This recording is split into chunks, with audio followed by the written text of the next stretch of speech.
Hey guys, Ramsey here. Welcome to another video. Today we have a This Year in Perfume, and it's going to be on the year 1997. So one thing that you're going to notice about this year is that I really don't have that many bottles in my collection from 1997. It's a year that is very underrepresented in my collection. Actually, I'm only going to show you four full bottles. So there's only four, and if you've been watching some of the years that we've sort of gone through, you'll notice 10, 15, 20 bottles from that year, not 1997. We're really getting into sort of the heart of the freshies, if you will. You know, Aqua de Jo was just the year before in 1996, Aqua de Jo pour Homme. And so 1997 is a year that I'm very light on bottles. However, there are some good fragrances from this year. I also have two decants that we're going to talk about that are going to make the list. So this is going to be a top 6 fragrance countdown from the year 1997, which is okay. There's still some important fragrances to discuss. I'm also going to talk about, Scent of the Day, which is an amazing scent that I wore from a couple years back, from 1995 actually. And this was given to me by a friend in the community, and it's the first time I've worn it as my scent of the day. Absolutely loved it, and it's called Bogner Deep Forest. So I wore this to work today, and actually what ended up happening is I passed this around some of the guys at work, and some of them sprayed it, and even they liked it. And one of them even said, "You know what? This reminds me of Polo Green." And I was like, "That is actually very impressive that you know that." So here's the bottle of Deep Forest, and you can see we put a pretty good sized dent in it for me just wearing it only one day, but also some other folks had been spraying it. But I really like this, and there's something. So when you first spray, there's something in it that sort of recreates this smooth, almost slightly powdery iris-like feel, but there's no iris in it. And so what's hard to describe is, in the opening of Deep Forest, there is bergamot, neroli, nutmeg, rosemary, and these different citrus notes that sort of blend together. Orange and probably lemons and stuff like that. I don't know what the citrus notes are. It just says citrus notes, right? Bergamot and lemon and orange and stuff like that. So, but the way that it ends up smelling in the opening is you get this sort of tough to describe feeling. Actually, the packaging is a good descriptor of the way that the fragrance feels in the opening. Not so much the deep greens of the tree, but more sort of the aqua colored greens up in the sky here. And what it ends up smelling like is, it smells like there's a bit in the opening that's very hard for me to sort of pin down, if you will, but it almost gives this impression of, how iris sort of adds this almost like posh, powdery sort of, there's almost like this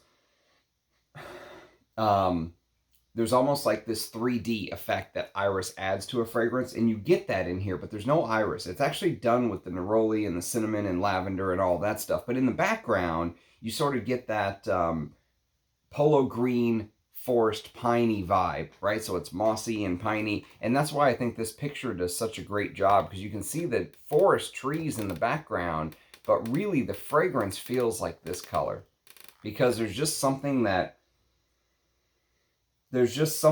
sort of almost acting like a film, if you will. And so you can still pick up the mosses and the piney notes and all that stuff, but the cinnamon and the spices and that sort of oily rosemary mixed with that very strange feeling of,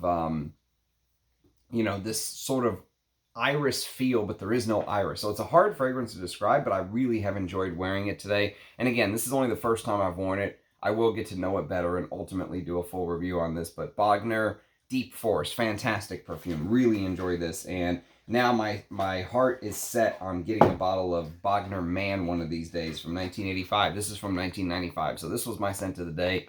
Really loved wearing it. And thank you to the perfume god person that sent that my way. Thank you very much. So before we get started, you'll probably notice a couple things. It's hat day, because it's actually haircut day, and I don't feel like messing with that. So we threw the hat on afterwards. And then drink of the night is a protein shake, because when you're a bachelor now, this is This is what you have to do sometimes. So protein shake it was. So drink of the night is protein shake. And so let's talk about, before we start talking about the fragrances in my collection from 1997, let's talk about what happened in 1997. Let's sort of set the mood for 1997, if you will. So some important events. Titanic becomes the best grossing movie of all time in 1997. Princess Diana dies. That was a big one. So Princess Diana dies. That's the car crash that happened in France when they were trying to evade the paparazzi. So I can remember, these events, and I remember sitting there playing GoldenEye on Nintendo 64, was it? And watching the news about Princess Diana dying.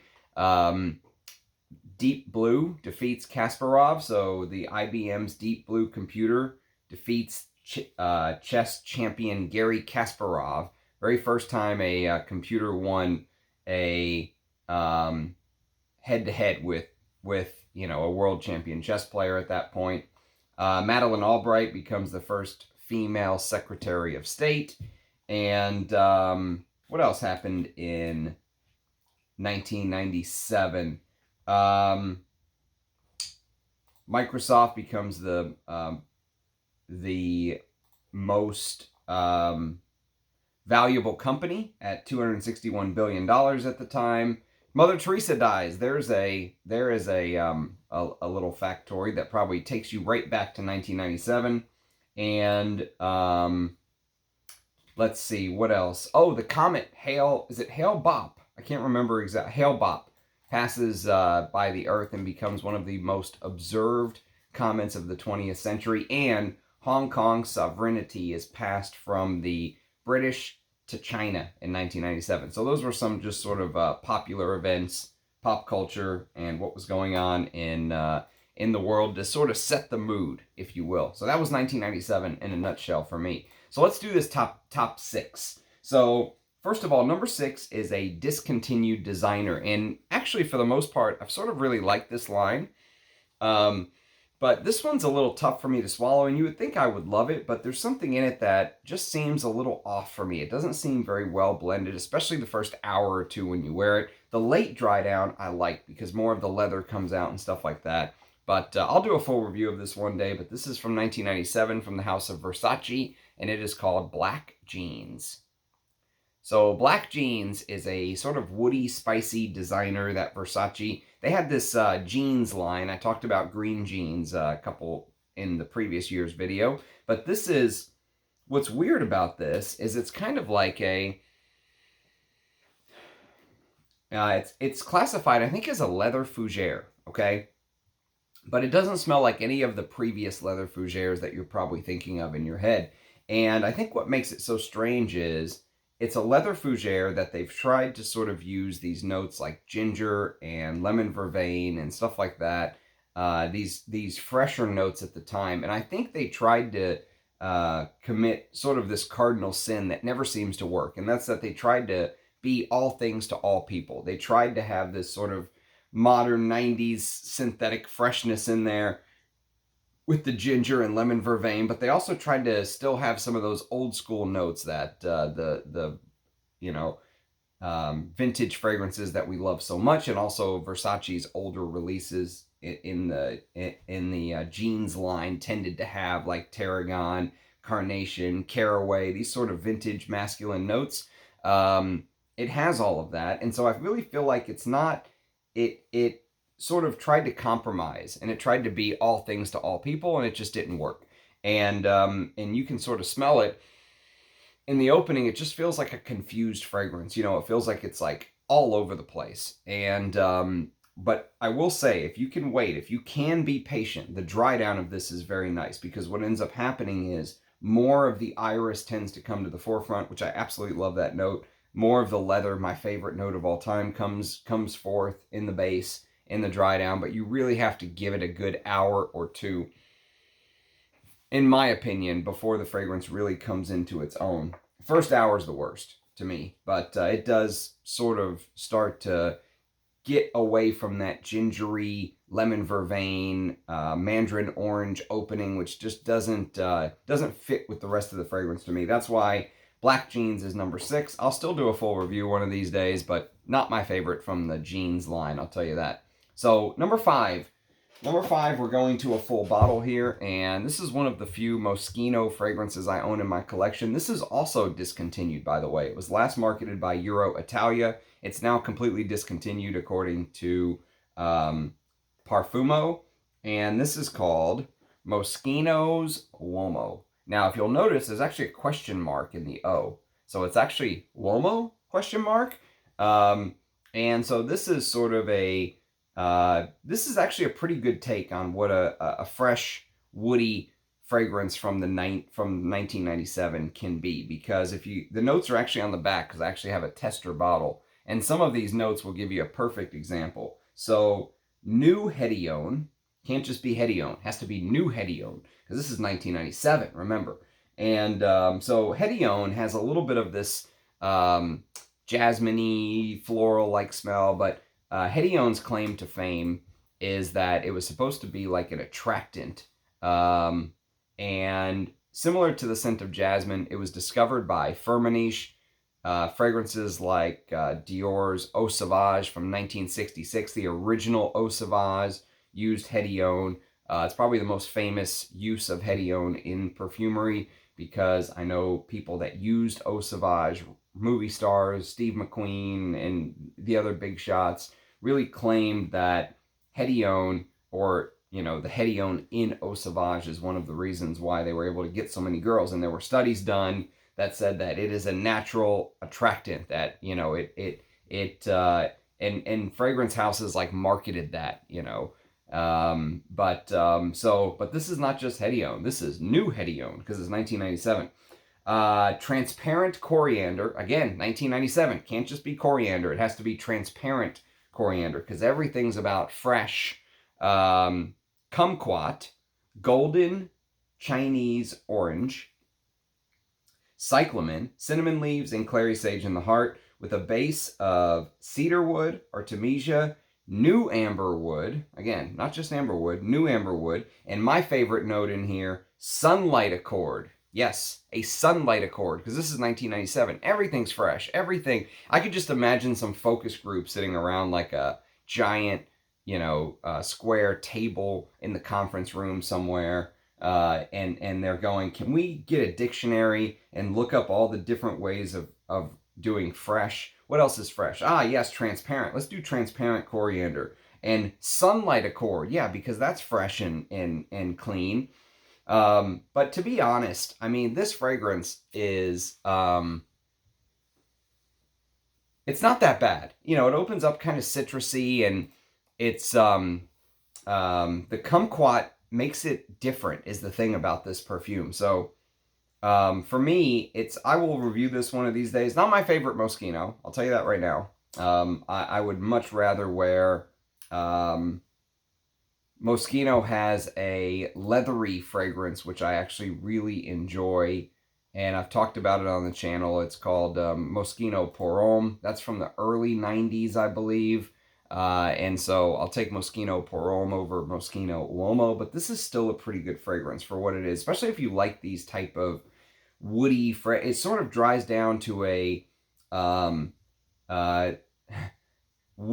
fresher take on like a woody. It's literally a fresh woody fragrance, you know, because you get the designer spicy woodiness, but there's this 90s freshness, new sunlight accord, right?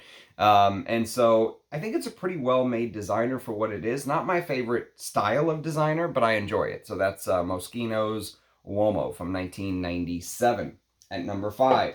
Number 4, we're going back to the decants here. And this one's actually thanks to my good friend Dushan. Dushan sent me a whole bunch of these decants. And this one's called Merchant Loup by L'Artisan Parfumé. So L'Artisan Parfumé came out with Merchant Loup, and it was actually perfumed by the great Bertrand Duchaufour.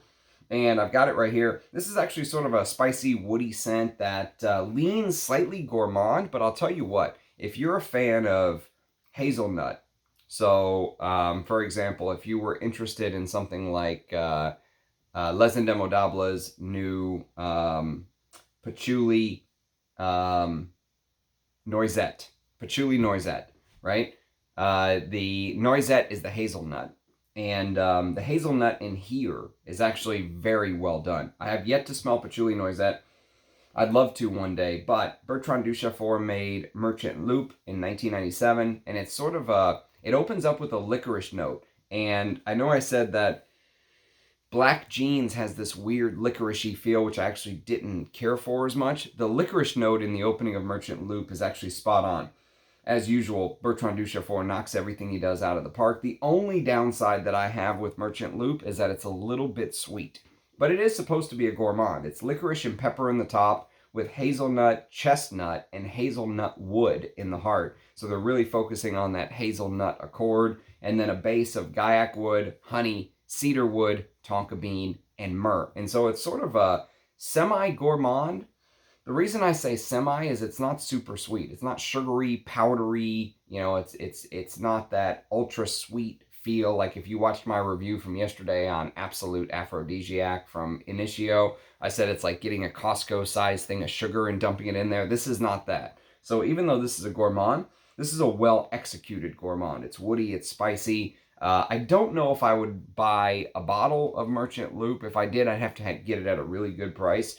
But I really like Bertrand Duchaufour's work, so it would be cool to have a bottle of this, but I don't think it's something I would go for, especially with this decant. This is a very generous decant by Duchamp, so I'll review this one of these days. But Merchant Loup from 1997, Bertrand Duchaufour creation at number 4. Number 3, so top 3.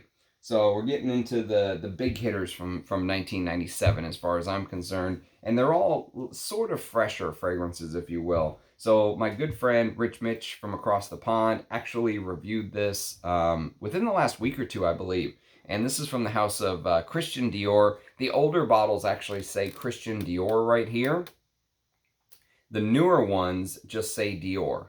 And I don't know if there's much of a difference between them. I did think for a little while that this was going to be discontinued, but it says that Dior is actually still making this, which is, I'm happy they're doing it. I'm shocked they're doing it, but I'm happy they're still doing it. So this is Dune Parfum. And Dune Parfum is created by the great Olivier Cresp and Jean-Pierre Beithout, who created things like The Dreamer and Burberry's Touch for Men, which I actually really like that fragrance. And Cacharel's Nemo, my favorite Cacharel. So he's done some stuff. You know, he definitely has some, he's got some fragrances under his belt, if you will. Although he doesn't get talked about very much. And that's something Rich Mitch touched on during his video as well.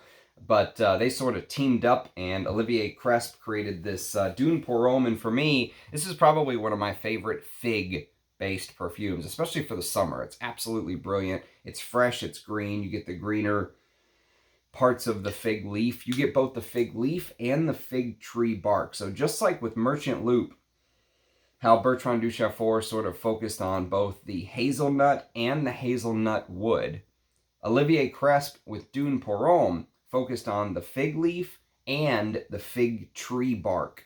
And it's mixed with currant leaf, which has a little bit of this pissiness to it. Currant has a little bit of a pissy quality, so it adds to me a little bit of depth. You know, there's no heavy animalics in this, but the currant just the currant leaf adds just a little bit of that pissiness with basil, sage, rose, reseda, cedarwood, sandalwood, tonka bean, and vanilla.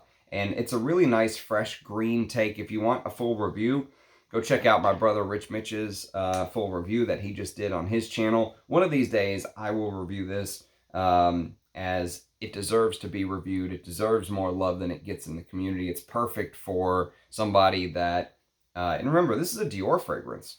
Dior, for the most part, put out hit after hit after hit before this, and then this came out, and then a couple years later, Dior's Higher came out. And Higher focused on, I think, pear and pear tree wood, if I can't remember exactly, but it was something like that. And neither of them, the fig leaf, fig tree bark with Dune, and then when Higher came out a couple years later, neither of them really got much acclaim. I know Dior just recently put out Dior Vera. I can't remember the name exactly, but the new one from Francis Kurkdjian. Some people say that if you have Dune Pour Homme, or if you have higher, that you really don't even need the new one, that they both scratch the same itch, if you will. But yes, Dune Pour Homme for me comes in at number 3. Very good fragrance from 1997 from Olivier Cresp and Jean-Pierre Beathout. So that is Dune Pour Homme at number 3. Number 2 is a Joop fragrance, and it is probably one of the best fragrances the House of Joop ever did. I actually think it's my favorite, I would say it's my favorite tomato leaf fragrance, if you will.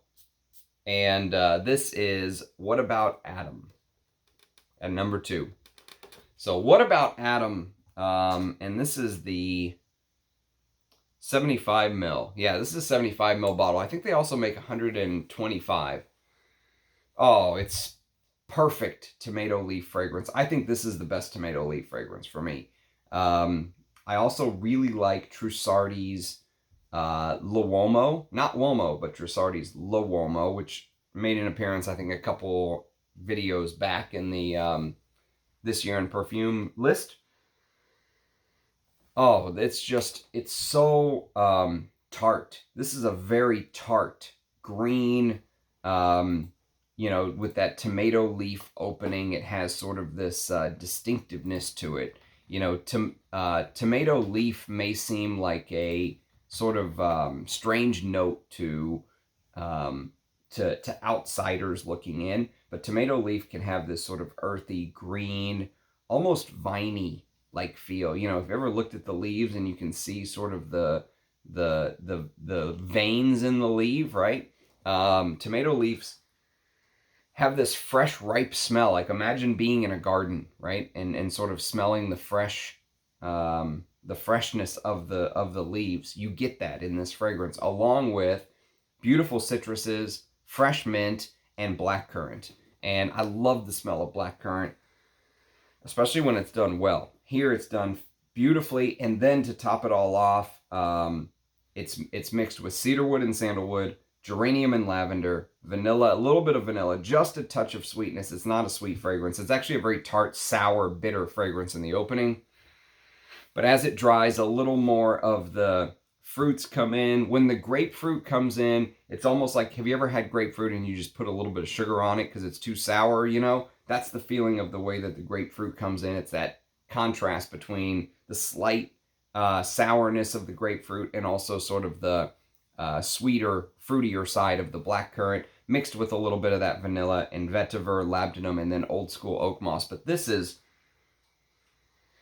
man, it is, to me, personally, I think this is the best tomato leaf fragrance that money can buy. And it is discontinued, unfortunately. Lancaster was the final distributor of this. And so that is What About Adam by the House of Joop. I will review this one of these days, as it really deserves its own full review. And so that leaves only one. And believe it or not, the number 1 spot this year is occupied by a Creed fragrance. A Creed fragrance that is still in production, although I don't know what the newest batches are like. I actually, just to show you how much I love this fragrance, I actually ran through an entire 120 ml. This is what the old bottles of Creed look like. They're 4.2 ounce, and they're 4 ounce. So they're 120 ml bottles. And the batch code on this kind of, it's hard to see, but I believe this is a 2015 or 16 bottle. I can't remember exactly. And I also can't see it because the batch is sort of rubbed off. I think it's 2015. And, but I actually ran through an entire 120 ml bottle like this, and this is my second bottle, just to show how much I love Royal Water. My first bottle, interestingly enough, there are differences between them, even though I think the year was almost exactly the same, or maybe even just 1 year difference. But Creed does have batch variation. So the bottle that I originally had was much more peppery. I got a lot more of the pepper in the opening. This one, I get a lot more of the juniper berry. And juniper berry is actually the star of the show. So my older bottle, the juniper berry would come out, but it would take a little bit longer. And I got a lot of like pepper and green basil. And really this fragrance, if you just imagine, you know, having a glass And you know how some drinks will start off with like crushed basil or something like that? Like imagine a bartender behind a bar and he's got a fancy looking glass, right? And he puts some ice in there and he puts some ginger, or sorry, scratch that. He puts some basil in there and he crushes it up, right? With his little mortar and pedestal, and he crushes it up and puts the fresh crushed basil in the bottom of the glass, and then he puts some juniper berry in, and then he puts the gin drink in, whatever he's going to make, right? First goes the basil, then the juniper berry, and that's the way that royal water actually feels. So oh, and you know what it is that description I just made is absolutely perfect as a descriptor of the scent.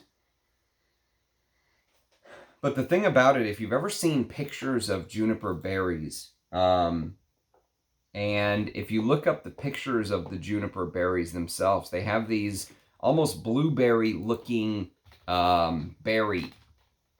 That's what the juniper berry is, right? It's almost like this this blueberry looking berry, right? Imagine just having that juniper berry in your hand and like crushing it, and imagine your hand sort of getting this this sort of blue looking berry thing on your hand, right? And then imagine smelling it. And actually, interestingly enough, one thing most people don't know, juniper berries are not berries at all. They're actually like this unusually fleshy, I think it comes from the juniper tree, and like this spruce bud type feeling, right? Like this coniferous cone type thing. And so the younger juniper berries are look like green grapes, but as they get older, they start to look like a blueberry, or you know, just a red grape or something. But I think they look more like blueberries. But just imagine taking that and crushing it. And I've never actually done that myself, so I can't tell you exactly what it smells like. But I can tell you that that's what my brain imagines when I smell royal water, is that sort of purple feel of the juniper berry themselves. I actually think this is probably the, this would be like the prototype of a juniper berry fragrance. Like if you said, Ramsey, name a fragrance that I can wear and buy where I can truly understand the juniper berry note, this would be it. Now, this bottle is not as peppery as my original bottle. I still get a little bit of pepper, but nowhere near as much. I also got a lot more cumin in my first bottle. This bottle tends to focus more on the juniper and the basil, which is great, and the citrus is in the top, because that's what Creed is all about. Creed is all this sort of very fresh, and underneath, by the way, it sits on a base of ambergris and Tonkin musk. So I want you to imagine sort of this, you know, salty Creed ambergris underneath it, right? With Tonkin musk, as they say, and cumin. Now, my first bottle also had more cumin, so it was more pepper and more cumin. This bottle doesn't have as much of it, but from memory, I can remember that heavier cumin feel from the first bottle. So some bottles may have a little more of the cumin and pepper, and some may have a little bit more of the fruitiness of the juniper berry and the green sort of herbal feel of the basil. There's also a touch of peppermint in there. Imagine that drink that the bartender was making with the mortar, right? And with the basil, they also put some fresh peppermint in there and put it at the bottom of the glass. That's really the way that the fragrance feels, with some clementine orange, mandarin orange, lemon, and bergamot, and just perfect Creed DNA. This is actually, if someone came to you and said, Ramsey, give me an example of the Creed DNA, this is a perfect fragrance to show them, because it shows all of the aspects of the Creed DNA. Sort of the fresh, citrusy opening, and then, of course, that salty ambergris underneath, and the green basil, and there's a little bit of vervain in here as well, with the juniper berry, and then some bottles may have more pepper and cumin and some may not. But either way, it's a beautiful fragrance for the summer. It fits perfectly. Royal Water by Creed. I don't know what the new ones are like, But if you can find these older bottles, they are one that I can vouch for. So the new bottles, I have no clue what they've done to. I've never smelled any of the new Royal Water batches.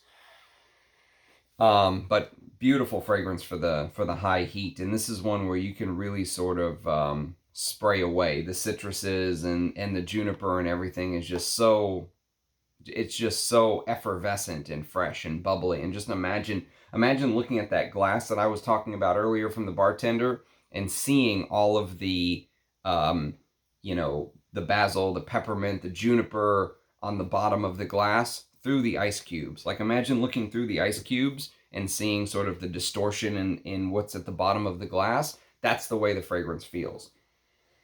It doesn't feel cold. It just really feels like you're seeing these ingredients through a little bit of a distortion. You know, it's a beautiful fragrance. Number one for a reason. Doesn't get enough love in the community, but Royal Water for the hot summer days. I know we're coming down to the end of summer with the end of August upon us, but there's definitely still time to wear stuff like this. So Royal Water comes in at number one. It's actually almost midnight here in Texas, so it is getting pretty late. So let me know what your favorite fragrances are from my 1997 video, and you know, let me know which ones you've tried, which ones your favorites are. I appreciate the support from everybody. Thanks for watching. Do leave a comment. I love the interaction with you guys. I still can respond to every single comment. So cheers, thanks for watching, and I'll catch you next time. Bye bye.